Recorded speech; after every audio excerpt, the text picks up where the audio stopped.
Hello guys, आज फिर से मैं आपके लिए एक नई और अच्छी सच्ची घटना के साथ पेश करती हूँ आपको एक नई कहानी। ये कहानी मेरी अपनी जो मामा की लड़की है उसने सुनाई थी। किसी रीजनवश मैं उस जगह का नाम तो आपको नहीं बता सकती, लेकिन ये कहानी बिल्कुल सच है। ये कहानी एक हस्बैंड वाइफ की है जो कि बंगाल से शादी करके दिल्ली में आते हैं। दिल्ली में वो लड़का अपनी शादी से कुछ ही दिन पहले एक नया मकान खरीदता है। वो मकान थोड़ा सा पुराना था, एकदम रेड कलर का था, मंदिर टाइप से दिख रहा था, लेकिन उसे थोड़ा सा सस्ता मिलता है, इस कारण वो मकान ले लेता है। मकान लेने के बाद उसका बैकग्राउंड वो पीछे का बिल्कुल भी नहीं जानता कि वो मकान क्यों बेचा जा रहा है, क्यों नहीं, और वो इतना पूछना भी ज़रूरी नहीं समझता क्योंकि वो मकान थोड़ा सस्ता मिल रहा था। और आप लोग जानते हैं जब अपने बजट की बात हो तो लोग ले लेते हैं। तो चलो बिना देरी किए कहानी शुरू करते हैं। तो ये कहानी है दो हस्बैंड वाइफ की, और पेशे से वो दोनों ही डॉक्टर थे। जो लेडीज़ थी वो अपना क्लिनिक चलाती थी प्राइवेट, और जो लड़का था वो सरकारी डॉक्टर था। तो लड़के की जब शादी होती है, शादी करने के बाद कुछ दिन तक उसकी सास भी उनके यहाँ रहने आ जाती है, क्योंकि नई शादी हुई होती है कि बहू को अच्छा नहीं लगेगा, इसलिए दोनों मतलब हस्बैंड वाइफ और उनकी माँ और पापा मतलब चारों आ जाते हैं रहने के लिए। तो एक दिन की बात है, उन्हें कुछ अजीब सा लगता है उसकी माँ को उस घर में, लेकिन वो इग्नोर कर देते हैं। एक दिन डॉक्टर जो मतलब उनके हस्बैंड थे, उनकी नाइट ड्यूटी लगी हुई थी। आप जानते हैं सरकारी में लगती है डे नाइट ड्यूटी, तो नाइट ड्यूटी लगी हुई थी। वो लेडीज़ अपने रूम में बिल्कुल अकेली थी। अकेले होने के कारण वो थोड़ा डर तो रही थी, लेकिन अचानक से उसे कुछ रोने की आवाज़ आई, सुस्ताने की आवाज़ आई। उसे लगा जैसे कि कोई रो रहा है। जैसे उसे रोने की आवाज़ आई तो वो मतलब घर से सीधे सीढ़ियाँ जा रही थी, सीढ़ियों के ऊपर से कुछ आवाज़ आ रही थी उसे रोने की। वो धीरे धीरे चल के जाती है ऊपर, वो देखती है कि स्टोर रूम बना हुआ है, स्टोर रूम में से रोने की आवाज़ आ रही है। तभी उसकी सास अचानक से दरवाज़ा खोलती है, नीचे बोलती है, बहू क्या हुआ, आप ऊपर क्यों गए हो? वो तेज़ी से नीचे आती है, बोलती है, मम्मी जी इस रूम में से ना मतलब ऊपर स्टोर रूम में से रोने की आवाज़ आ रही है। उसकी सास जाके देखती है, बोलती नहीं कहीं तो नहीं आ रही, कुछ नहीं है, सो जा। वो लोग इस बात को बिल्कुल इग्नोर कर देते हैं। ये इग्नोर तो कर देते हैं गाइस, ये इग्नोर करने वाली बात बिल्कुल भी नहीं थी।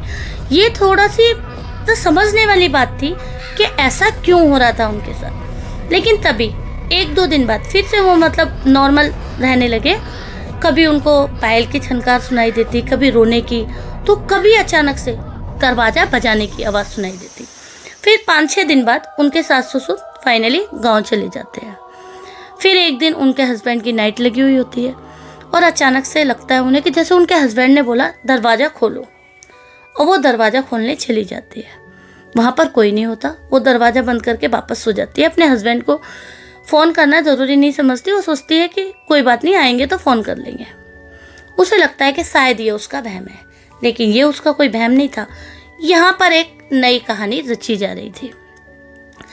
तभी अगले दिन फिर उसी टाइम दरवाज़ा बजता है। वो सोचती है नहीं, मुझे कल की तरह ही कुछ आवाज़ आ रही है, मैं नहीं जाऊँगी खोलने। फिर उसके हस्बैंड की बेल मतलब फ़ोन बजता है उसका हस्बैंड बोलता है दरवाज़ा खोलो, मैं दरवाजे पे खड़ा हूँ। वो डर जाती है कि रात की ड्यूटी है, आए क्यों है। वो दरवाज़ा खोल देती है। उसका हस्बैंड एक अजीब से बिहेवियर में आया था। उसने बोला दरवाज़ा खोलने में इतना टाइम क्यों लगाया। उसने बोला मुझे कल मैंने आपको बताया था कि ऐसा लगा आपकी आवाज़ में कोई बोल रहा है दरवाज़ा खोलो, मैंने खोला, कोई नहीं था। इन्हीं चीज़ों को लेकर उनके घर में तू मैं होने लगी धीरे धीरे। फिर अगले दिन फिर रात के 2-2:30 बजे फिर से आया उसका हस्बैंड। इस बार फिर से झगड़ा हुआ, और उसके हस्बैंड ने पास में रखा एक गमला उसके सर पे दे मारा। उसका सर फट गया था। वो वहीं बैठा रहा 2-4 घंटे तक। उसके बाद वो गया थाने में, और उसने बताया कि उसकी वाइफ का मर्डर हो चुका है।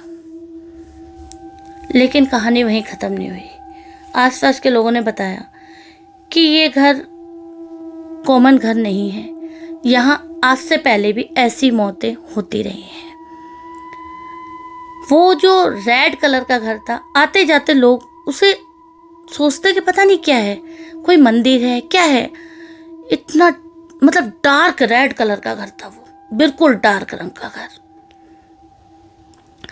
फिर लोगों ने जैसे ही उस घर के बारे में बताया, उस आदमी को बहुत अजीब लगा। उस डॉक्टर को खुद भी याद नहीं था कि उसने अपनी वाइफ को मारा है। उसने एक बार भी ये नहीं बोला कि मैंने उसे मारा है। फिर अचानक से लोगों ने बताया कुछ दिन बाद कि वो अपनी वाइफ से बातें करता था, तेज तेज बोल बोल के, आसपास के लोग सुन पाते थे। उसने जाना आना बिल्कुल बंद कर दिया हॉस्पिटल। वो बहुत ड्रिंक करने लगा, वो बहुत सिगरेट पीने लगा। उसके कोई भी गेस्ट आते वो उनका सामान बाहर फेंक देता, चले जाओ यहाँ से, चले जाओ यहाँ से, ऐसे चिल्लाता था गाइस। फिर एक दिन 2-4 दिन से वो बाहर नहीं निकला। गली के लोगों को बहुत अजीब लगा कि वो हमेशा ही दरवाजे पे बैठता, 2-2 घंटे अजीब सी बातें करता था, सिगरेट पीता रहता था। तब पुलिस को फ़ोन किया तो पता चला कि वो भी मर चुका है उसी तरीके से, सर फोड़ के। गाइस, लोग बताते हैं, मेरी जो मामा की लड़की है वो उसी गली में रहती है। उसने मना किया है एड्रेस बताने के लिए, नहीं तो मैं आपको पूरा एड्रेस बता देती हूँ उस जगह का।